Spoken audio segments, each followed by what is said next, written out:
Ustadz memberikan materi mengenai Al-Quran dengan kemukjizatannya. Silakan Ustadz. Baik.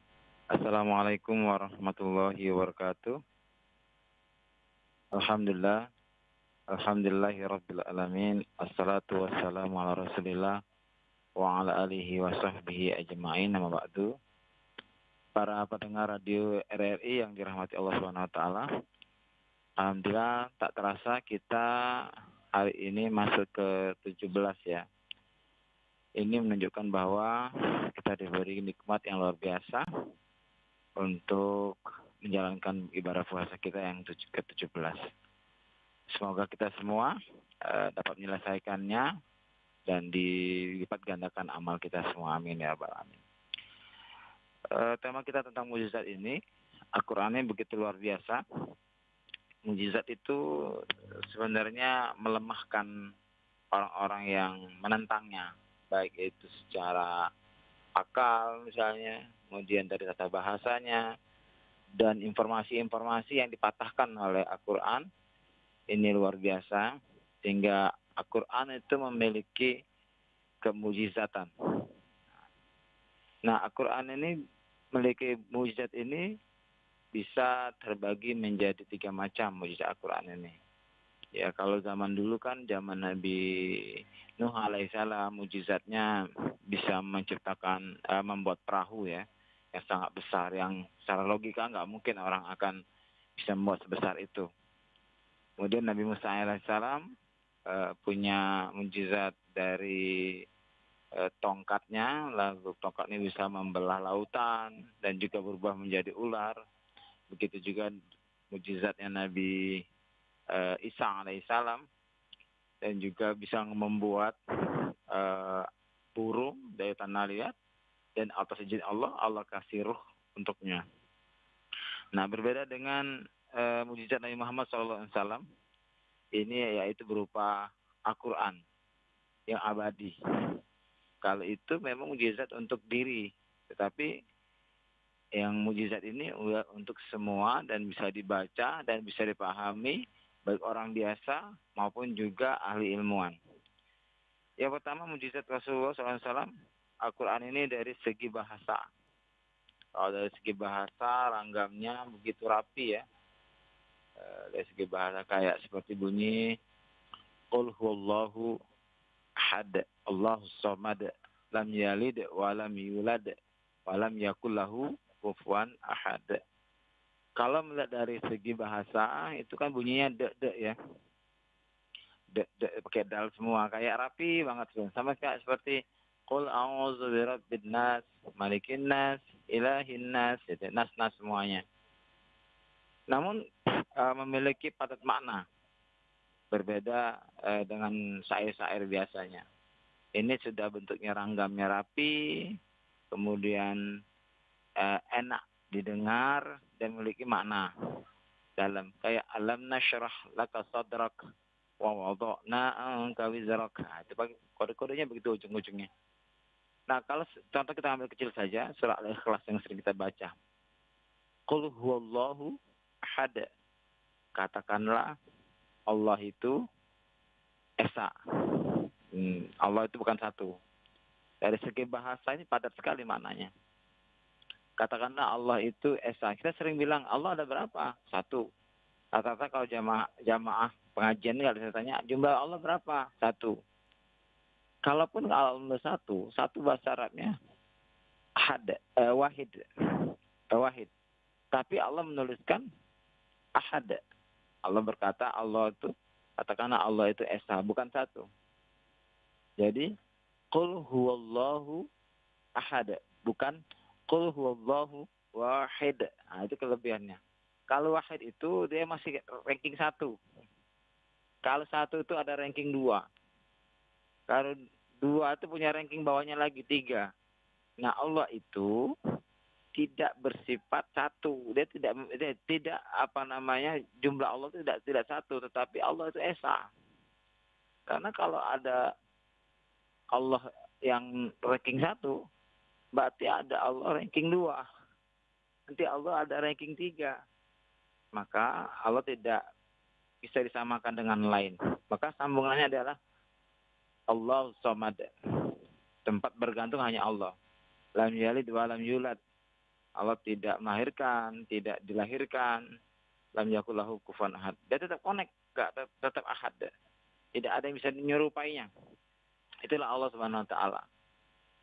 Dan jika kita berpikir bahwa jika Tuhan, kita ngambil dua Tuhan saja ya. Allah, misalnya Allah dua saja misalnya gitu, atau Tuhan dua ya. Tuhan A benci dengan Tuhan B. Tuhan B benci dengan Tuhan A. A dan B saling benci. Apakah pantas dijadikan Tuhan? Itu dua Tuhan. Jawabannya tidak. Kenapa? Berantem dia. Saling benci, saling menghina. Tentu nggak pantas jadi Tuhan. Kalau misalnya dua Tuhan, A berbuat baik dengan B, Tuhan B berbuat baik dengan Tuhan A. Tuhan A. A dan B sama dengan berbuat baik. Sekarang masih pantas nggak disebut dengan Tuhan? Ternyata itu juga masih nggak pantas. Kalau dua saja, apalagi 3 atau 4, 5, 6 dan seterusnya. Nah, ternyata Tuhan A berbuat baik dengan B, Tuhan B berbuat baik dengan Tuhan A, itu sama dengan lemah. A menolong B, B menolong A dan B sama dengan saling tolong-menolong. Nah, saling menolong itulah disebut dengan lemah. Tuhan Allah Subhanahu wa taala tidak memiliki sifat lemah. Dia kuat. Dia yang menciptakan sendiri. Maka dia disebut dengan Had. Tuhanan yang Maha Esa. Esa ini sudah pas. Jadi itu contoh daripada surah Al-Ikhlas yang masih banyak sih sebenarnya penjelasan-penjelasan spektakuler daripada mujizat Al-Quran. Itu contoh dari. Jadi mujizatnya dari segi bahasa, ya, kemudian pendalamannya. Dari namanya saja ya, nama Allah itu. Qul huwallahu ahad. Katakanlah dia Allah. Allah itu tulisannya alif, lam, lam, hu. Jadi kalau alifnya dibuang, tinggal lam, lam, hu. Itu artinya lillahi. Allah, milik Allah. Milik Allah. Tapi lamnya kita buang lagi, tinggal lahu. Baginya kembali ke Allah. Kita buang lagi lamnya, tinggal hu. Hu-nya itu artinya nya. Nya-nya juga kembali Allah Subhanahu wa taala. Ya. Begitu luar biasanya nama Allah saja ketika dihapus, ujung-ujungnya masih kembali Allah Subhanallah. Itu dari kata-kata yang langgam bahasa sedikit padat makna. Nah, yang kedua, kita melihat dari segi ilmiah, keilmian. Keilmian luar biasa. Kalau kita mengkaji tentang sering yang kita baca itu malam Jumat, namanya surah Yasin. Orang-orang zaman dulu tidak percaya bahwa di balik daun yang hijau itu ada api. Mungkin kita juga yang belum tahu mungkin agak bingung. Apakah benar setiap yang di balik daun hijau itu ada api? Ternyata sudah dijelaskan oleh Allah Subhanahu wa taala 14 abad yang lalu melalui Al-Qur'an. Allazi ja'ala lakum minasy-syajaril akhdari naran fa idza antum minhu tuqidun. Yang menjadikan daun yang hijau itu yang Allah menciptakannya di dalamnya ada api, naron wa antum minhu tuqidun. Dan kamu bisa menyalakannya. Itu surah Yasin ayat 80. Yang sering kita baca. Nah, ternyata di dalam daun yang hijau itu, mujizat Al-Quran, itu dijelaskan 14 abad yang lalu. Apakah benar di dalamnya ada api? Nah, kalau kita pernah kita ada pisang, kita ambil daun-daunnya, kita perem ya. Ya kita taruh di atasnya daun-daun. Apa yang terjadi? Dia makin matang atau makin tidak matang? Nah, ternyata panasnya dari daun itu mempercepat buah pisang matang. Coba kita cek nanti cempedak. Ambil daun-daun cempedak, ada cempedak itu di bawahnya, tumpukin dengan itu. dengan daun-daun tadi, ternyata dia cepat matang. Atau kita juga pernah mendengar perintah kalau ibu bidan, ibu hamil disuruh makan sayur, anak-anak disuruh makan sayur, kita semua disuruh makan sayur, biar sehat, biar kuat. Nah ternyata yang dikatakan kuat itu adalah energi. Nah energi itu adalah api. Kemudian contoh berikutnya, mungkin kita pernah mendengar ada sapi makan rumput. Itu makin kuat atau makin lesu. Ternyata setelah sapi makan rumput, itu makin kuat. Dan keluarlah namanya telek sapi atau kotoran sapi. Nah kotoran sapi ini ketika kita menyentuhnya yang baru keluar itu dingin apa hangat? Tentu jawabannya hangat. Nah hangat itulah api. Maka ketika telek sapi itu kita ada tanaman cabai misalnya, kita taruh di bawahnya, mati cabainya itu karena panas. Nah, tapi kalau di Jawa itu telek sapi itu dikumpulkan, masuk dalam satu tank yang besar, itu namanya disebut dengan biogas. Ternyata orang itu bisa mendapatkan api dari kumpulan kotoran-kotoran sapi itu. Nah, itu disebut dengan wa antum minhu tuqidun. Akhirnya orang-orang mendapatkan api dari situ. Kebayanglah kalau misalnya itu kita buat biogas itu masuk ke rumah-rumah, kalau misalnya 100.000 aja orang bayar ya per rumah, 30 orang 300 bisa jadi 30 juta ya. Nah, itu banyak sekali, banyak duitnya. Kalau pergi haji cuma 25. Nah, itu gara-gara cuma telek sapi. Gara-gara cuma mengamalkan surat Yasin ayat 80, itu bisa kaya. Begitu luar biasanya dengan biogas tadi. Itu contoh yang kedua mengenai mukjizat Al-Quran dari segi kebahasaan. Yang ketiga, mukjizat Al-Quran ini dari segi pemberitaan yang gaib. Seperti tentang kejadian Firaun dan surah Yunus ayat 90 sampai dengan 92. Yang diungkapkan bahwa Firaun ini menjadi contoh. Allah menguatkan jasad Firaun ini supaya tidak bisa hancur. Dan ini menjadi pembelajaran. Allah menyelamatkan badanmu, wahai Firaun, supaya menjadi contoh generasinya. Akhirnya sampai sekarang, jasad Firaun itu, yang berabad-abad itu, sampai sekarang bisa terlihat. Dan itu hanya Quran yang memberikan informasi. Fal yawma najjika bibadanika. Allah membuktikan bahwa saya selamatkan, kami selamatkan jasadmu itu supaya jadi pembelajaran bagi generasi berikutnya. Ini luar biasanya kisah-kisah orang-orang terdahulu sebagai informasi. Begitu juga dengan kisah-kisah Ashabul Kahfi dan kisah-kisah lainnya. Ini pembelajaran bagi kita. Banyak sekali mukjizat. Mukjizat yang sederhana yang sering kita hujan saja contohnya. Hujan itu kan wa yunazzilu alaikum minas sama. Allah menurunkan hujan dari langit. Yutahhirukum bihi. Dan itu untuk mensucikan kamu, untuk membersihkan kamu dari dosa-dosa.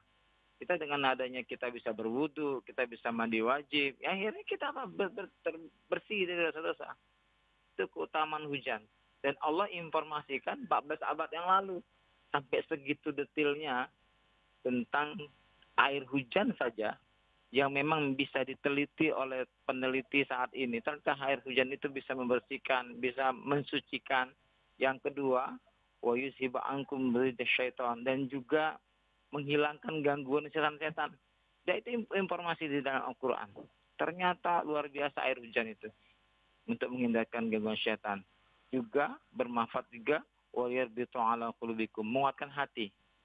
Jadi hati-hati yang gundah, itu diinformasikan Al-Quran. Hati bisa menjadi tenang, ya. Hati-hati yang gundah kadang susah ya. Kalau mau ngaji males, mau mau sholat males, itu harusnya dia mandi hujan.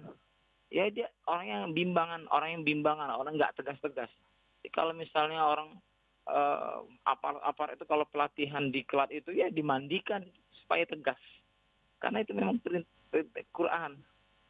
Karena Quran ternyata di dalam air hujan itu mengandung sifat ketegasan. Orang kebimbangan, tidak jelas, yang berkeputusan, ya belajar untuk mandi hujan. Insya Allah menjadikan kesehatan.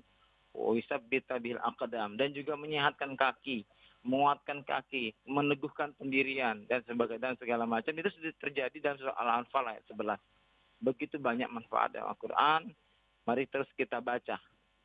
Insya Allah mudah-mudahan dengan adanya nuzul Quran, dengan adanya turunnya Al-Quran, mungkin hati kita menjadi tenang dan damai, dan ini bisa menjadi penguatan akal kita. Banyak orang masuk Islam yang setelah mereka kaji, semakin dalam, semakin dipelajari, banyak masuk Islam karena kebenaran itu. Makanya inilah disebut dengan mukjizat Al-Quran. Demikian, Mbak. Baik, dan pendengar itulah tadi materi pembuka dari Ustadz Haji Saiful Anwar. Yang ingin bergabung bersama kami silakan di line telepon di 0711369977. Assalamualaikum. Waalaikumsalam warahmatullahi wabarakatuh. Bunda Ida di Banyuasin, silakan Bunda. Assalamualaikum Pak Ustadz. Waalaikumsalam warahmatullahi wabarakatuh. Ya, bagaimana Pak Ustadz ya supaya Al-Quran itu menjadi lebih bermakna bagi kehidupan kita, apalagi di bulan suci Ramadan ini Pak Ustadz. Ya, bagaimana tuh caranya? Mohon urainya secara rinci biar kita tuh lebih jelas, lebih tahu gitu Pak Ustadz ya. Baik, segitu Ya saja. itu aja, terima kasih waktunya. Wassalamualaikum Waalaikumsalam warahmatullahi wabarakatuh. Silakan Pak Ustadz. Baik, Al-Quran itu merupakan petunjuk. Hudal lil muttaqin, itu menjadi petunjuk bagi kita. Jadi kalau kita dalam kebingungan, ya banyak masalah, itu sebenarnya kembali kepada Al-Quran. Jadi wa may yattaqillaha yaj'al lahu makhraja. Kalau misalnya bingung-bingung, nah Quran sudah At-Talaq ayat 2. Kita disuruh bertakwa. Kita disuruh mendekatkan diri yang Maha Tahu, yang menginformasikan. Ini jadi pegangan bagi kita. Nanti ada jalan keluar untuknya. Wa yarzuqu min haitsu la yahtasib. Jadi setelah itu nanti ada jalan keluar, ya rezeki akan ada muncul. Jadi petunjuk, dekat, angkat tangan, berdoa, sholat. Nah, itu saya bagian daripada perintah Al-Quran. Aqimus sholata wa atuz zakata. Mendirikan sholat. Itu menjadi petunjuk. Kalau sakit juga begitu. Kita minta dengan Allah, minta petunjuk sama Allah Subhanahu wa taala, insya Allah ini ada solusinya. Tapi kalau ternyata sudah berdoa, sudah sholat, sudah segala macam, ujungnya harus yang sambungannya.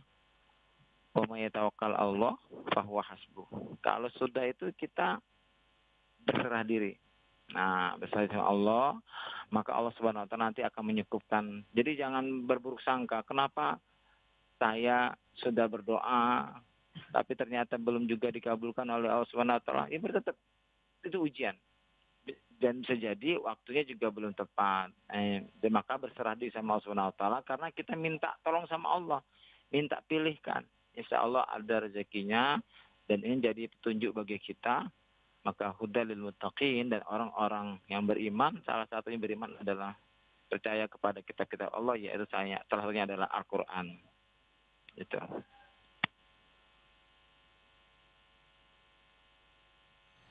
Ya baik, kita angkat penelpon berikutnya pendengar. Mohon maaf untuk Pak Ustadz Saiful Anwar ya. Mbak Delanya ada keperluan sebentar, digantikan sama saya Bas Surya. Selamat pagi, Assalamualaikum. Halo. Assalamualaikum. Waalaikumsalam, sama Bu Kusmini ya. Iya, Bu Kusmini silakan ke Pak Ustadz. Iya, ini dengan siapa ini? Ini sama Abbas, tadi sama Mbak Dela. Mbak Delanya lagi ada keperluan sebentar. Oh, tadi Mbak Bella kok Iya. Silakan Bu Kusmini. Sangka itu keliru nomornya. Iya. Oke, silakan Bu Kusmini ke Pak Ustadz kita. Assalamualaikum Mbak Ustadz. Waalaikumsalam warahmatullahi wabarakatuh. Bang, suaranya Pak Ustadz menghilang, Bang. Kenapa? Suaranya Pak Ustadz menghilang. Ada Bu, dengerin aja. Iya, tadi ini agak menghilang. Oh, hilang-hilangan ya. Gitu. Oke, Yang baik. saya tanyakan Pak Ustadz, tadi Hmm. di dalam Al-Quran itu kan ada surat Yasin ya Pak Ustadz. Nah saya membacanya itu cuma Yasin. Apa tadi Bu? Nggak kedengeran? Halo? Ya, Bu Kusmini diulang lagi boleh? Iya, baca Al-Quran itu Bang Abbas. Mm-mm. Tapi sama yang baca Yasin itu Bang Abbas. Mm-mm. Nah itu termasuk baca Al-Quran apa enggak? Soalnya bacanya cuma Yasin Bang Oh, iya. Abbas. Oke. Yang Oh, lainnya gitu. agak kurang bisa itu nih Bang Abbas. Mm-mm. Oke. Nah itu aja Pak Ustadz, Mm-mm. Bang Abbas. Ya. Assalamualaikum warahmatullahi wabarakatuh. Waalaikumsalam warahmatullahi Waalaikumsalam Silakan. warahmatullahi wabarakatuh. Baik Pak Ustadz, silakan. Yasin itu adalah bagian dari Al-Quran. Ini surat ke-36 ya. Jadi kita membaca Yasin, kalau misalnya itulah kemampuannya ya, mungkin itulah hafalnya. Maka sebenarnya perlu kita belajar, cari guru untuk membaca. Tidak usah khawatir masalah salah ya, tidak ada. Kita kan posisinya sedang belajar tuh. Maka disebut dengan pelajar. Ya dia belajar. Kata Nabi, la aqulu alif lam min harfun, walakin alif harfun, lam harfun, mim harfun. Jadi dinilai oleh Allah Subhanahu wa taala itu satu persatu. Nah, kalau misalnya dinilai hari biasa itu nilainya 10, berarti 3 kali 10, 30. Nah, itu. Kalau Ramadan ini, seperti pertanyaan yang Ibu sebelumnya tadi, ketika kita di bulan Ramadan dibaca lagi, maka dikali 10 lagi. Nah, banyak lian tuh. Jadi tidak usah khawatir, dinilai satu-satu.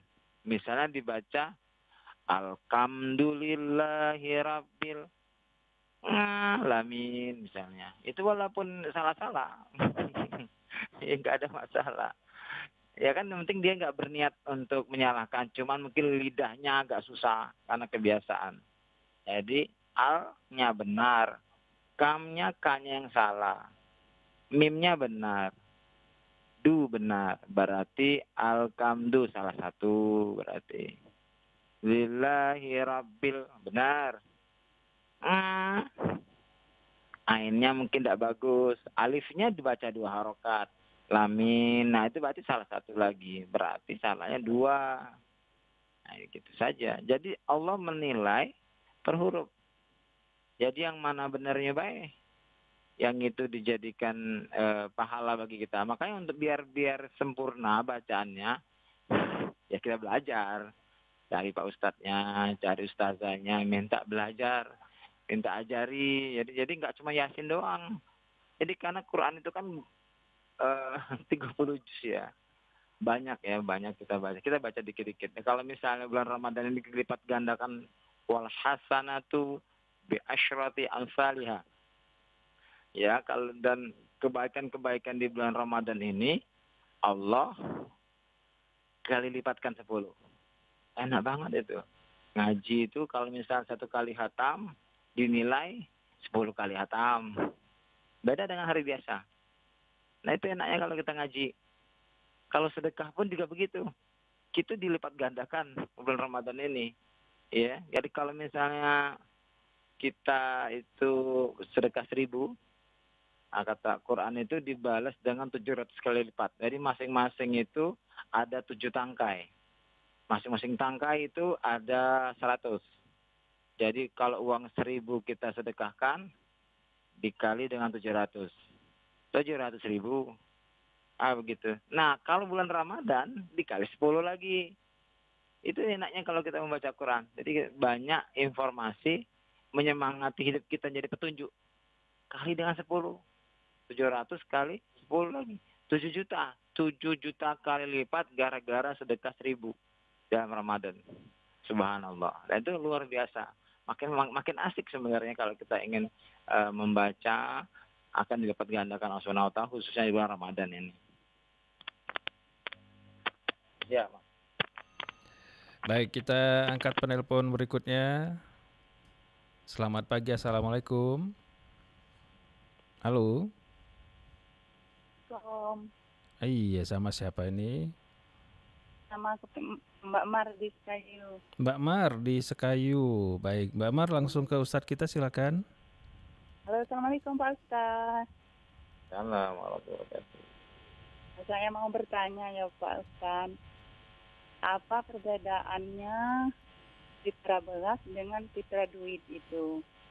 Dan apa banyak amalnya fitra beras, apa banyak amalnya fitra duit?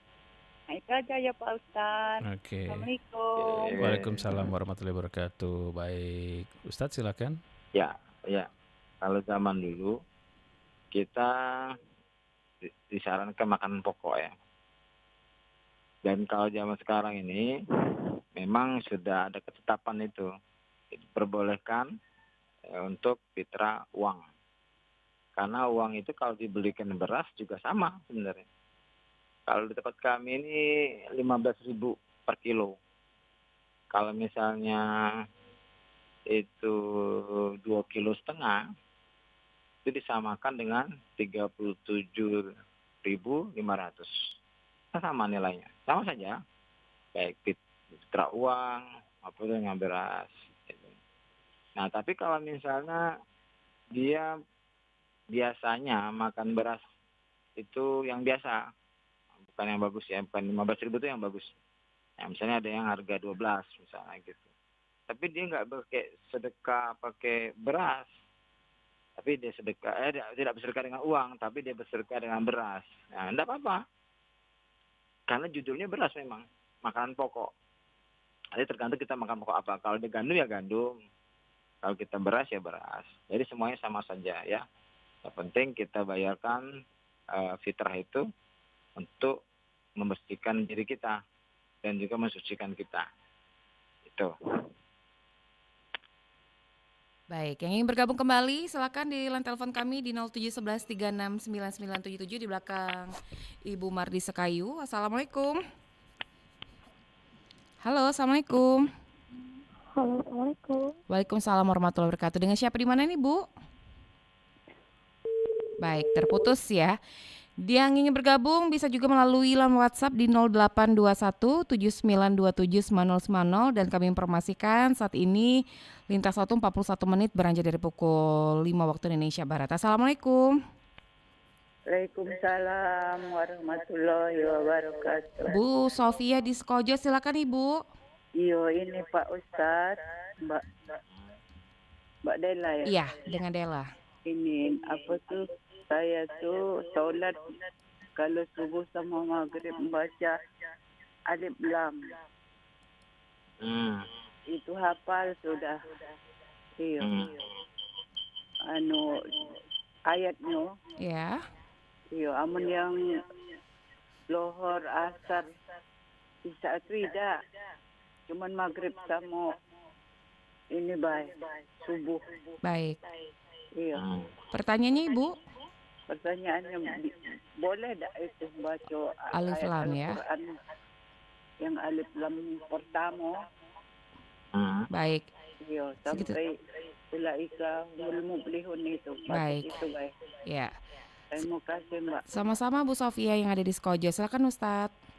Ya, baik. Ya, kalau misalnya hafal nggak.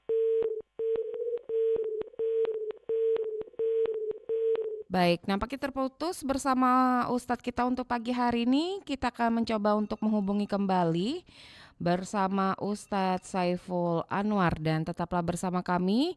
Kami terus mengajak Anda untuk berpartisipasi di line telepon kami di 0711369977 atau juga melalui line WhatsApp di 082179279090 dan tetaplah bersama kami di Pro 1 RRI, kanal informasi dan inspirasi.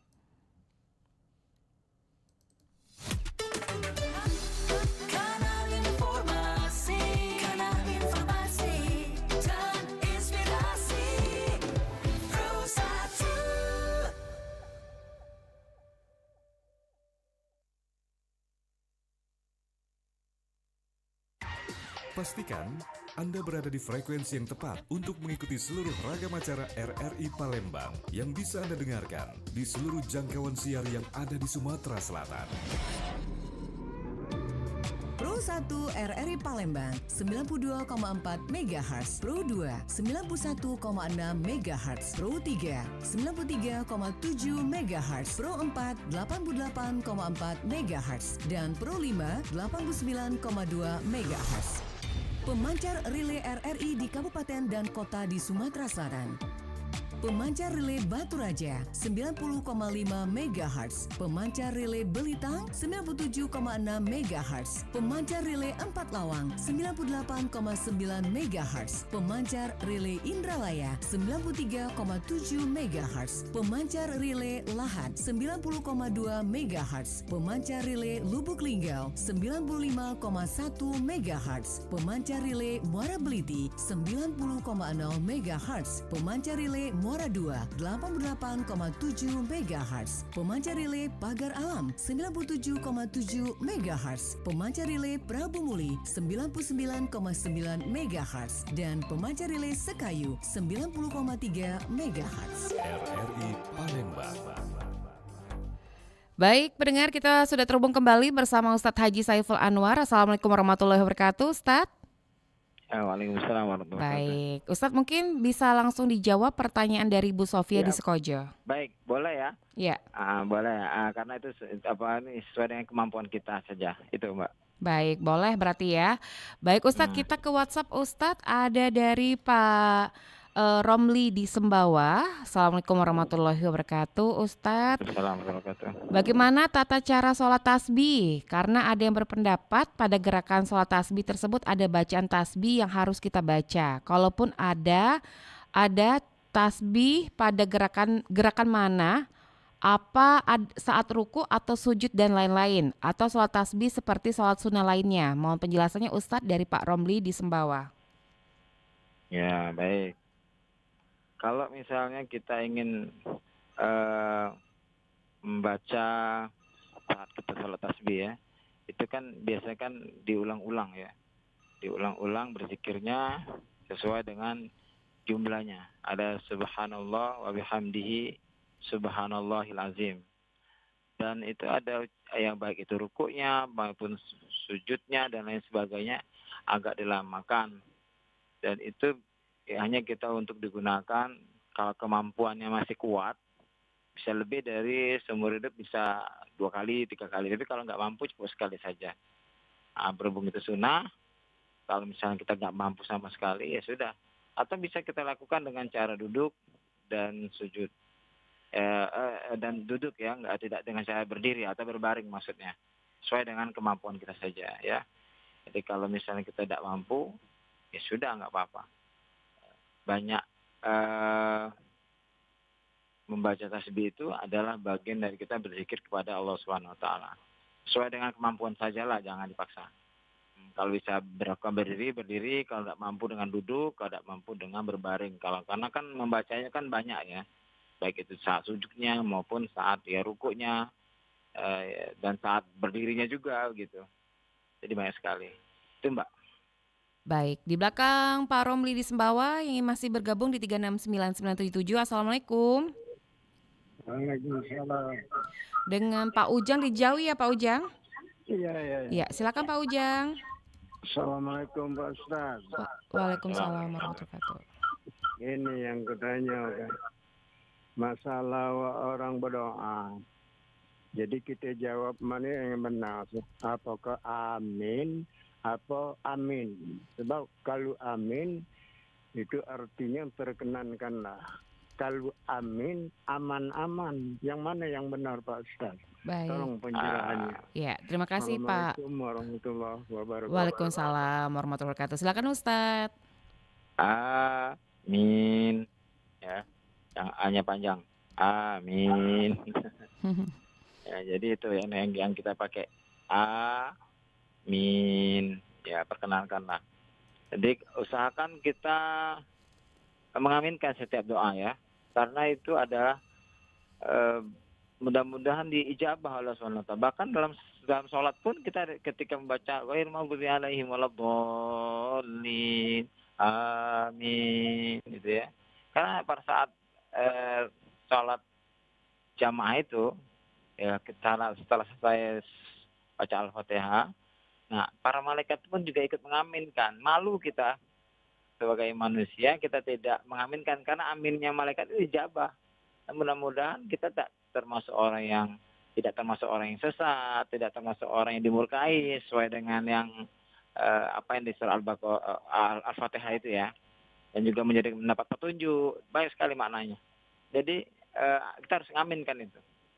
Gitu ya. Baik itu doa di luar itu, di luar sholat. Misalnya ada orang berdoa, mudah-mudahan rezeki kamu banyak, sehat selalu, berkah selalu, amin. Amin. Jadi ada panjangnya ya. Andai kan memang kurang bagus lah bacaannya, kurang panjang dikit. Tapi maksudnya itu seperti itu, mudah-mudahan juga dijabah oleh Subhanahu wa ta'ala ya. Asal memang innamal a'malu binniatnya seperti itu. Cuman lain kali memang kita harus rapi emang aminnya. Amin. Jadi emang agak panjang dikit. Itu. Baik, di belakang Pak Ujang di Jawi, silakan pendengar di 369977. Assalamualaikum. Halo, assalamualaikum. Waalaikumsalam warahmatullahi wabarakatuh. Dengan siapa nih Pak? Dari John K, Mbak, di kawasan Tebing Tinggi, Pahlawan. 4 Lawang, Bang John K. Silakan Bang John K. Oke, Assalamualaikum Pak Ustaz. Waalaikumsalam warahmatullahi wabarakatuh. Halo. Ya, waalaikumsalam. Ya, halo. Nah, baru jelas, Ya. silakan. Oh, ini saya mau tanya. Oh, tentang ini, Mbak, apa tuh? Apa tuh? Kan ada acara di masjid gitu kan. Acara apa gitu, event itu ada istilah makan-makannya gitu kan. Nah, kan kita tahu itu uang yang dibelanjakan untuk beli makan itu hasil infak gitu atau kotak amal gitu kan. Nah, itu dibelanjakan untuk beli makanan itu gimana gitu Pak Ustadz?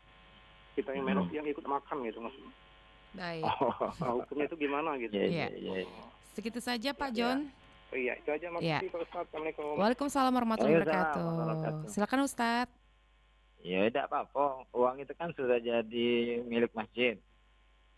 Jadi milik masjid itu diserahkan sama pengurusnya untuk memakmurkan masjid. Asal satu teknik agar memakmurkan masjid, nah kita siapkan kopi, teh, orang dalam perjalanan mungkin lah, itu adalah bagian membantu. Kalau zaman dulu itu masjid dijadikan tempat rumah sakit. Nah, jadi orang yang terluka yang dirawat ya di rumah sakit, di masjid itu lah dirawat, ya dikasih makan malah, ya dikasih obat, tawanan perang juga di masjid, dan lain-lain sebagainya, tempat untuk komunikasi kumpul secara politik juga di masjid. Jadi tidak hanya sekedar dikasih kopi, itu nggak apa-apa, bahkan jadi amal bagi orang-orang yang membutuhkan di situ. Mungkin dalam perjalanan ke musafir di Madinah itu orang-orang makan kurma, apalagi Ramadan ini ya, dikasih zam-zam ya dan lain sebagainya. Ya, kita dikasih teh juga ya, teh hangat itu ya. Kalau misalnya kita kalau kita pergi haji Senin dengan Kamis biasanya ada untuk berbuka menjelang maghrib, nggak apa-apa, itu sedekah orang. Dan itu walaupun itu diberikan untuk masjid, itu bagian dari memakmurkan masjid agar orang-orang termotivasi untuk datang dan meramaikan masjid tersebut. Nah itu. Baik, silakan di belakang Bang John K di 4 Lawang di 369977. Assalamualaikum. Waalaikumsalam. Dengan siapa di mana nih Bapak? Dengan hamba Allah di Palembang. Silakan Pak. Assalamualaikum Pak Ustaz. Waalaikumsalam. Ini Pak Ustaz, nak ditanya begini. Kami ini di musola kami ini, imam itu kan memang dia itu kan terkemuka, jadi dia dokter ambil pegawai negeri Bolo. Jadi kami ini banyak tunanetra. Jadi dia tuh jadi imam terus. Tetapi bacaannya itu ya karena adalah yang pakai A itu yang kami lakukan. Setelah itu ihdinas. Nah kita yang maksud aku tuh cara kita mengikuti. Ada kawan ngomong, jadinya kita kalau dia maco Fatihah kita maco pulau, jadi barangan.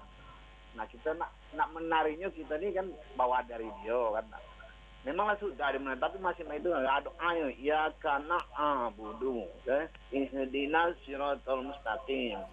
Dia tuh sudah benar, iya karenanya sudah benar, tapi ada di ujungnya itu ya karena budu itu ihdinas gitu. Ya kami yang jemaah ini memang kebanyakan kebingungan. Ya nak menarinya dia nih ya terbuka karena kami ini masih lama-lama ya. Nah, mohon solusinya gimana mengikuti imam itu? Baik. Itu baik dulu ya, Pak. Ya. Assalamualaikum Waalaikumsalam warahmatullahi wabarakatuh. Silakan Ustaz. Paling lemah aja di makmum loh, Pak. Jadi paling lemah aja di makmum. Kalau imam benar, berarti makmum benar. Itu rumusnya. Kalau imam salah, seperti tadi misalnya dia salah ayat, kemudian dia salah rukuknya ketinggalan atau tahiyatulnya ketinggalan ya dan lain sebagainya, atau rakaatnya kurang. Atau misalnya seperti dia junub tapi lupa mandi wajib terus jadi imam misalnya.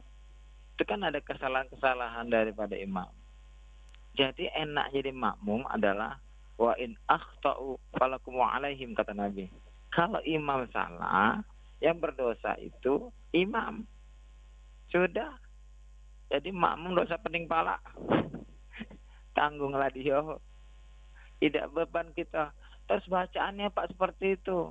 Ya, mendak kalah dirubah lagi dan dia enggak mau dikasih arahan. Ya sudah, biarlah, karena dia bertanggung jawab di hadapan Allah. Ibarat begini. Ada sopir ya dan penumpang dalam satu bis. Lalu si sopir tadi nabrak orang, mati. Yang masuk penjara itu sopir apa penumpang? Jawabannya sopir, bukan penumpang. Jadi beban berat itu terjadi sama sopir. Kita cepat, subhanallah, ingatkan saja. Nah, kalaupun ternyata sopir itu masih nak nabrak orang itu, berarti tanggung jawab dia harus penjara. Penumpang turun dari bis, lalu pindah ke mobil lain. Begitu. Jadi tidak terlalu beban kita. Jadi intinya kita ini jadi makmum sudah melok ibadah. Sudah subhanallah ditegur sudah. Subhanallah lagi sudah. Subhanallah lagi sudah. Ternyata masih dia baca itulah. Ya sudah. Berarti dia yang siap untuk bertanggung jawab. Dulu khalifah kita itu ahli surga, namanya Umar bin Khattab. Ahli surga loh. Beliau pernah ngimami sholat subuh di Madinah kala itu. Dan beliau lupa kalau dirinya itu lupa mandi wajib. Saat itu junub. Sudah siang, matahari sudah mulai tampak dan terang. Dan baru teringat kalau beliau belum mandi wajib. Apakah seluruh jamaah tadi dipanggil untuk sholat kembali? Apakah berteriak-teriak, ayo kumpul masuk, saya lupa gitu. Tapi tidak. Ya dibiarkan saja sudah. Berarti yang mirip beban dan tanggung jawab adalah imam. Makanya imam waktu itu Umar bin Khattab ya bertobat, mohon ampun kepada Allah. Dan dia ada di surga.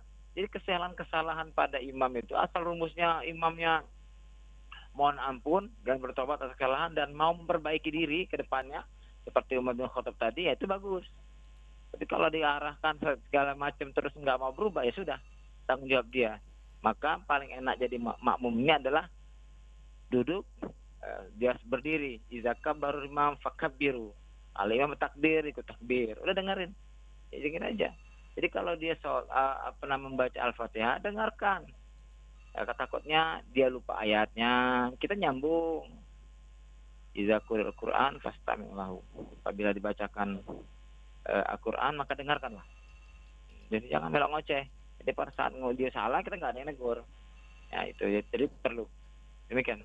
Baik, Ustadz, karena lintas waktu sudah mendekati pukul 6 waktu Indonesia Barat, mungkin Ustadz bisa memberikan materi penutup mengenai Al-Quran dengan kemukjizatannya. Silakan Ustadz.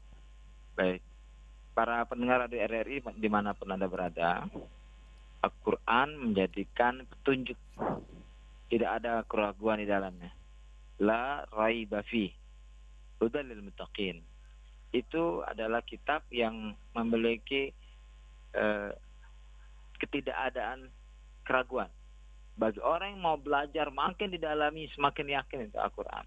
Maka dia memiliki mujizat untuk mengalahkan orang pemikiran yang selama ini kita jadi pencarian tentang pengen ini bertanya begini, Quran ada.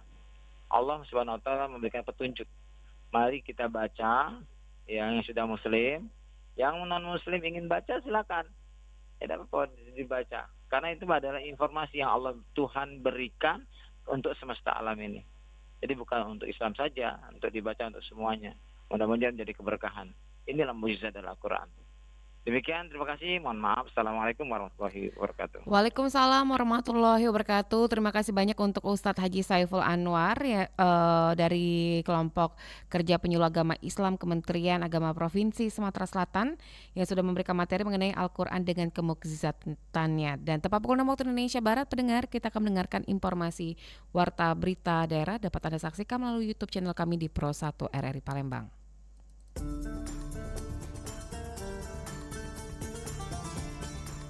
Baru saja Anda ikuti Mutiara Pagi.